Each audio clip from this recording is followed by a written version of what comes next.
Hello there, dear viewer. Years and years of playing Skyrim have taught me a few things. Countless characters optimized and tested so they can achieve something while I sit in my room and talk to my computer.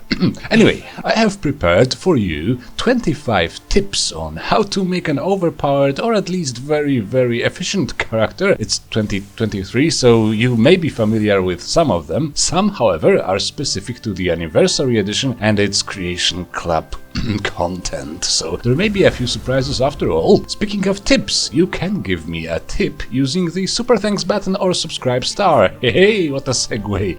Now, let's see how to break the game and how fast can I explain all of this madness.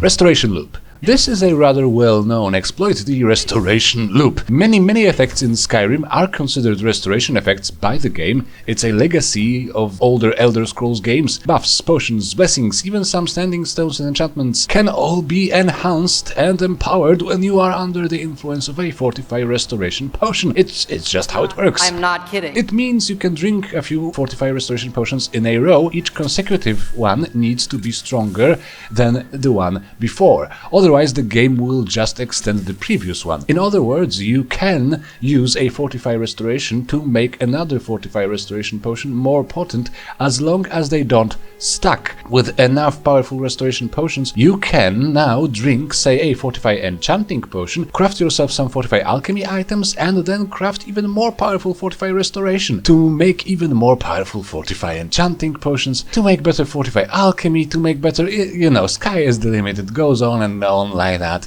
In the end, you can craft, for example, a set of Fortify Unarmed gauntlets much better than the best offered by the game. If at any time of this ungodly cycle you make a potion of 600% Fortify Restoration, you can put an Amulet of Talos on and simply never take it off. Your shouts now have no cooldown.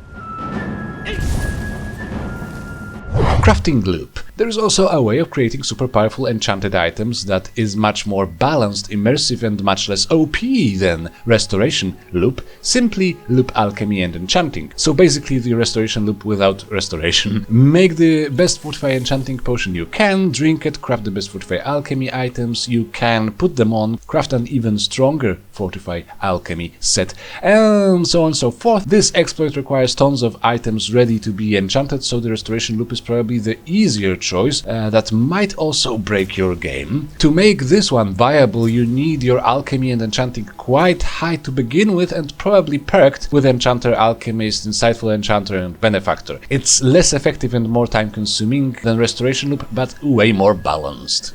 Near endless slow time. I have no idea why so many people have no idea about this one. Fortify alteration potions, not the enchantment mind you, just potions, can extend the duration of slow time shout. It means you can have the shout last longer than its cooldown, especially if you wear the Amulet of Talos, have the Blessing of Talos active, and or have used some restoration loop before crafting your Fortify alteration potions, and or used some restoration looping before drinking your Fortify alteration potions. This means after your shout runs out, you can simply shout again and slow time again. It's a pity the ingredients for Fortify alteration potions are somewhat rare, but in a longer playthrough it should be quite possible to secure a decent batch.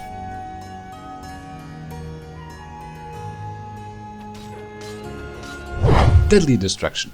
People love to complain about magic in Skyrim being underpowered. People love to complain in general. I really hate myself for no reason at all. Make a goddamn Fortified Destruction potion and all your destruction spells will deal more damage. Some shouts too, like Fire Breath and even the Breath of Truak power. And of course you can use as much crafting looping or restoration looping to make your Fortified Destruction potions more destructive. Illustrious Illusion. People love to complain about Skyrim's illusion magic specifically. You're always like sad. I'm like, I know! Because the mind control spells like Fear or Fury have a maximum level of enemies that can be affected by them. Dual casting can increase the max effective level, but Fortify Illusion potions are even better. It is one of the easiest potions to craft because you have the necessary ingredients growing in abundance almost everywhere. Mora Tapinella and Dragon Tongue, for example. example, can grant you that effect. Basically, alchemy is the best thing. Your mage needs to be an alchemist too. Sometimes you need as many as 3 or 4 perks in alchemy to make all your spells better. So maybe stop whining. Quick Septim. Alchemy isn't great just for making all kinds of mages and wizards stronger, it can also make you a lot of money. Speaking of money, the Super Phalanx button is still down there under the video. You can also use alchemy to make a lot of money. Certain potions can reach some insane prices, especially potions with the water breathing effect. Salmon roe is an ingredient you can obtain by catching salmon, not any salmon though, just those that jump up waterfalls around the land. Combine this with, say, chicken's egg to make a pretty pricey potion. Selling those will not only allow you to make money quickly, but will also make your alchemy skill raise quite fast, as the alchemy skill gain is determined exactly by the value of the potions you make. Bonus tip: one of the easiest ways of obtaining salmon roe is using animal allegiance near those jumping salmon. Bonus tip number 2, as of Anniversary Edition or with fishing creation installed, you can fish for hist carp, which combines with salmon roe greatly as it shares most of the effects with salmon roe, so you can craft quite a few of those expensive brews without moving too far from Riverwood and with little to no fighting. Stupidly easy sneaking. There is a well-known way of maxing out sneak before leaving the tutorial zone in Skyrim. Once you reach the point when Hadvar or Rayloff tell you to sneak around the burr, you can just press C or whatever key toggles continuous walking for you and sneak into a wall nearby and leave the game running while you eat your breakfast and drink your morning coffee. You can also sneak attack against Rayloff or Hadvar, whomever you choose to follow before entering Helgen Keep. It should be Hadvar. They will never retaliate or become hostile. This will actually advance both sneak and a weapon skill of your choice. Quite neat. You may need an auto-clicker for the weapon skill if you still wanna have your breakfast while your character trains by torturing their new friend. Silly chest of power. Before we talk more of speed leveling techniques, we need to go to Hobbs Fall Cave, here, west of Winterhold, quite close to the Sea of Ghosts. As of Anniversary Edition, there is an inexplicably, unjustifiably overpowered chest there, filled with overpowered spells. There is, for example, the Paralysis Rune spell tome there, which is better than the classic paralysis spell, but at least it's cheaper to cast and works in an area of effect instead of just on one target. There are also some amazing unbounded spells: Unbounded Freezing, Unbounded Storms and Unbounded Flames. Storms grant you a concentration lightning cloak and shoot random bolts of lightning at random targets. Meanwhile, Unbounded Freezing, well, freezes all targets near you and also grants you a little concentration cloak.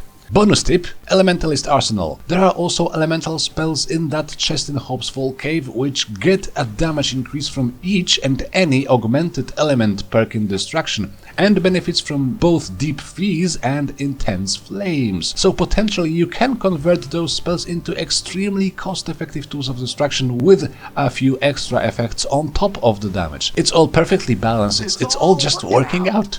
Destruction leveling. Once you obtained the Unbounded Storms spell from that perfectly balanced chest in Hobbs Fall Cave, you can use it to raise your Destruction skill from 0 to 100 in no time at all. Cast the spell and hold it up. Do not let go of your spellcasting key. As you hold up the spell, open your map, fast travel to the furthest map marker you can find. Presto! Master level Destruction Mage in a literal one go. Well, maybe two, depending on how many map markers you have uncovered. You can use Telekinesis spell to do the same with your Alteration skill, but Telekinesis is a late-ish game spell, not that easy to come by. Meanwhile, for the Unbounded Destruction spells, you just need to cut your way or sneak your way through half a dungeon, rather cost-effective.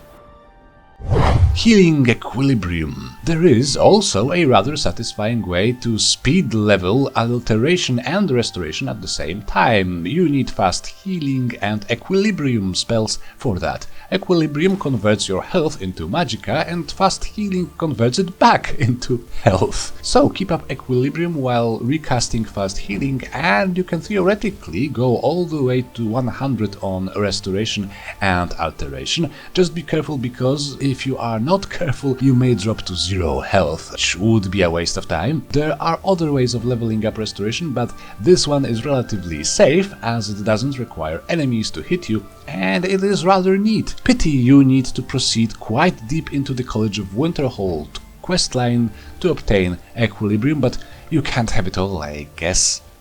Stacking Afterburn. Fire spells in Skyrim have the Afterburn effect. They basically linger for a bit after the main effect is over to deal a tiny little bit more damage. It's really a tiny bit, but it stacks with itself, so if you can cast a lot of spells in rapid consecution, it will add up to something more substantial. It means that the most basic starter spell of Flames, which all Skyrim characters can cast from day one, can be used in a very cost-effective manner by recasting it repeatedly instead of holding it up and concentrating. If you can drink a Fortified Destruction potion before using Flames, it's even more cost-effective. This technique preserves some of your magicka and is perfect if you struggle with your early game mage.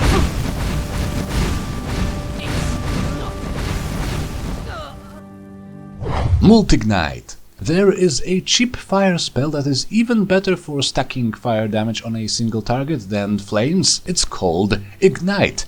Add it to your spellbook when you wear the Azidal's Ring of Arcana, a quest item you can get on Solstheim during the quest Unearthed. It's the one where you pay an insane Dunmer to dig out Kolbjorn Barrow and all his diggers get massacred by Draugr. Ignite is a very cheap spell dealing 4 points of fire damage per second for 15 seconds, which stacks with itself, meaning you can apply it many times over before the time of your initial Ignite runs out. The damage dealt is increased by Augmented Flames Destruction perk, Azidal's Mask and the Fortified Destruction potions, and also by Aspect of Terror Illusion perk, and with dual casting and impact perks you can use it to stunlock enemies too, so it's a really cost-effective tool of destruction.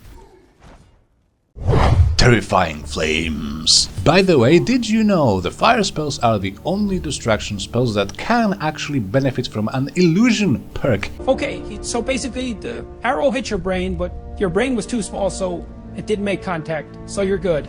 Yes, fire spells have a hidden fear effect unlocked with the intense Flames perk. If you have Aspect of Terror in Illusion, that hidden fear effect will get its potency increased, which means its other effect, fire damage, will also get more potent. This applies to both Flames and Ignite spells, meaning that fire spells are easily the most cost-effective direct damage spells in the game, especially that there isn't that many enemies with resistance to it.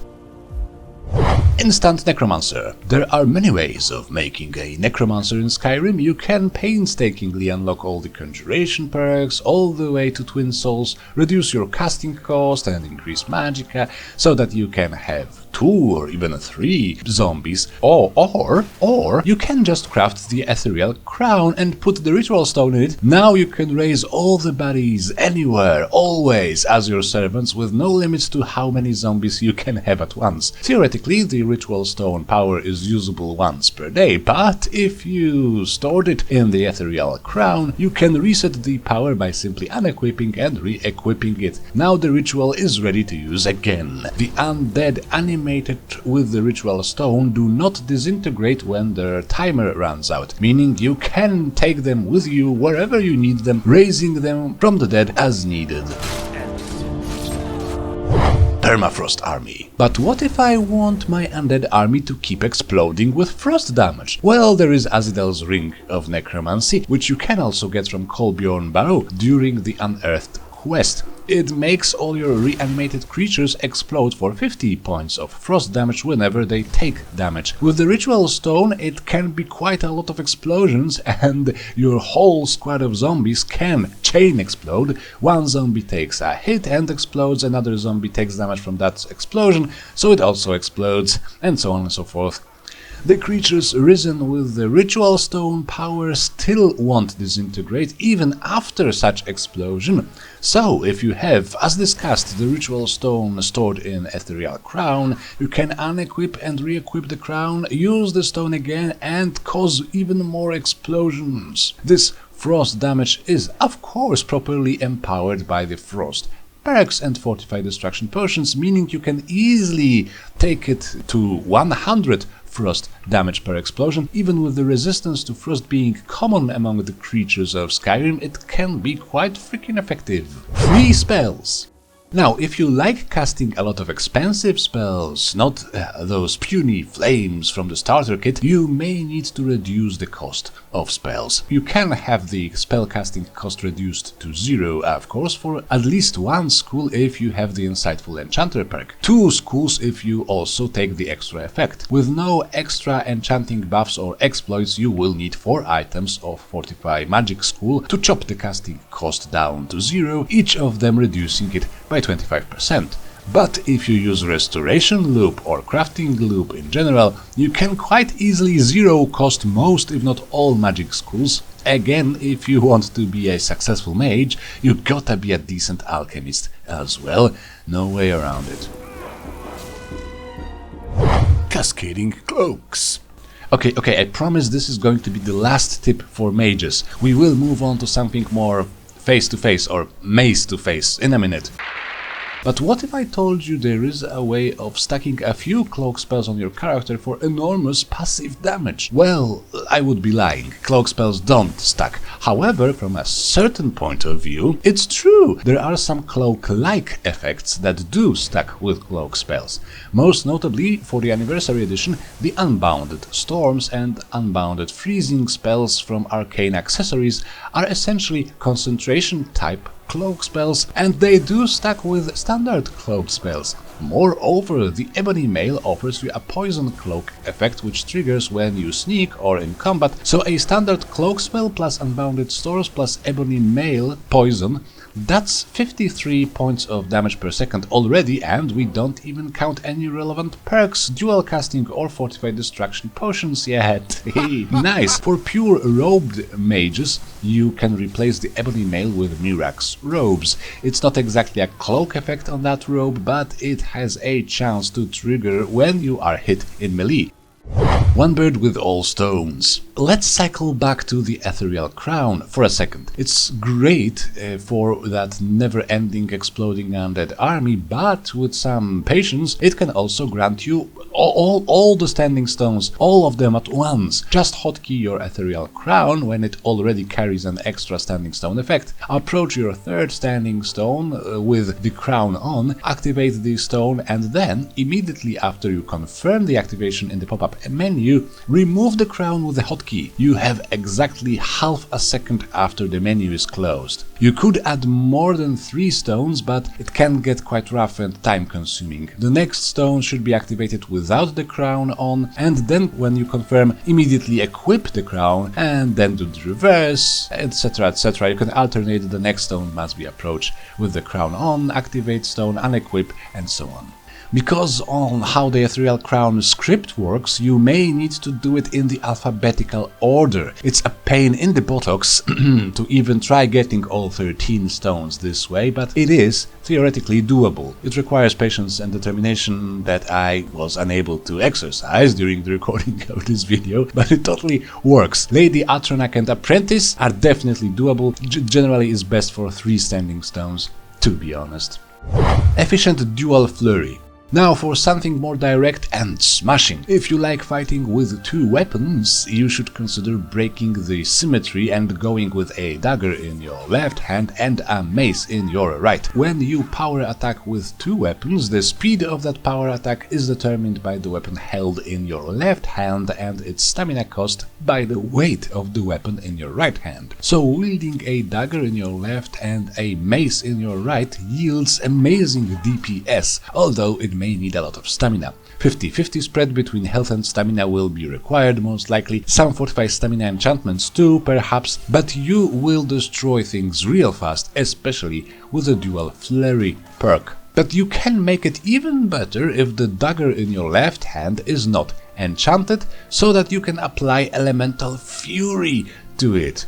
You can also become really hard to kill and continuously replenish your precious stamina if the weapon in your right hand is a weapon with both absorb health and absorb stamina. There is a weapon like this in the game, you can get it without enchanting at all, it's the Nightingale Blade, of course. You need to finish the Thieves Guild questline to get it, but it may be quite worth it. Even more efficient dual Flurry. But what if I want my Elemental Fury effect to apply even with two enchanted weapons? Well, there is a way of doing that too. Equip an unenchanted bow, use the shout, switch to two magic weapons and profit.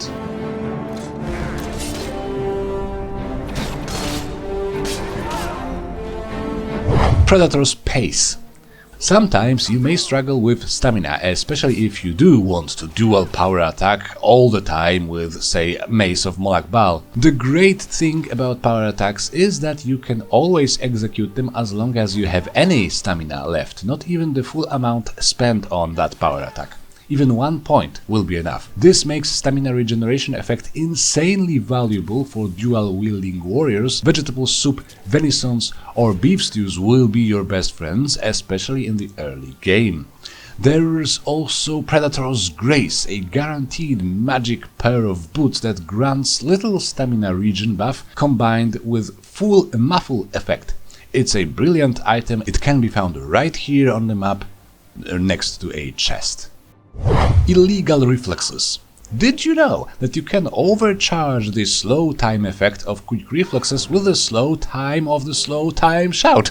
It requires impeccable timing on the side of the player, so I absolutely suck at replicating it, but basically you need to sidestep right as the quick reflexes triggers. Let go of your block and immediately shout slow time, one word. Takes practice, but if you are successful, your slow time will last much longer and be more potent. Perfect for duelist type characters. What it actually does is it makes quick reflexes slow time last for a very long time. Quick reflexes slow time is much better than the shout, because it doesn't slow the player character at all, and it slows down everything else much more than the slow time shout. It might be annoying at times because it refuses to run out. Be careful not to break your game, save often if you want to use this exploit.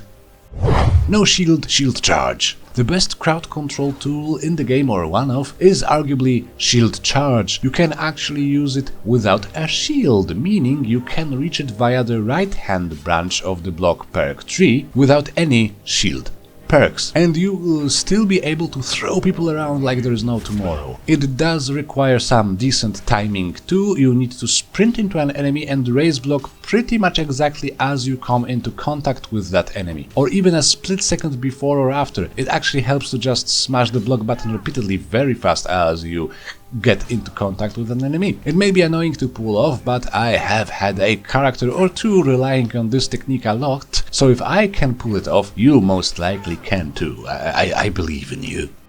Clear Staggering Skies. There is a hyper-efficient shout in Skyrim. It causes enemies to stagger with a much shorter cooldown than the Unrelenting Force. I'm talking, of course, about Clear Skies, which you will obtain once you are ready to meet Parthurnax. One word of it staggers enemies in front of you nicely with a mere 5 seconds of cooldown. Granted, it can only be used outdoors, but that's good enough. You fight dragons outdoors, almost exclusively outdoors, and staggering a dragon can interrupt its breath attack. Money-making punch. There are times in Skyrim when you really need a specific enchantment and the game just refuses to put it in a boss chest somewhere. Luckily, you can punch a merchant to reset their inventory. But how? Well, quick save in a shop of your choice. See if the trader has anything you need. If not, punch them and quick load. This resets the entire inventory of that merchant. You can repeat this process until the right item shows up. It can also be used to sell a lot of loot quickly. Yep, punching and quick loading resets the barter gold too. So sell all your loot until the merchant has no more gold, exit the barter menu, quick save, punch that merchant, quick load, open the barter menu again, sell whatever you need, and rinse and repeat until you are rich. Now, I hope some of these are new to you, or at least are a useful reminder, and that you will use them to make some insane characters. Maybe don't use too many at once on one character, because a 0 shout cooldown, 0 spellcasting cost character can be a little bit over the top. The game doesn't have any ways of defending itself against such monstrosities, but of course the choice is yours. Be a good viewer, give me a like, share, subscribe, and consider supporting me via Subscribe Star. We will see each other again. Bye bye.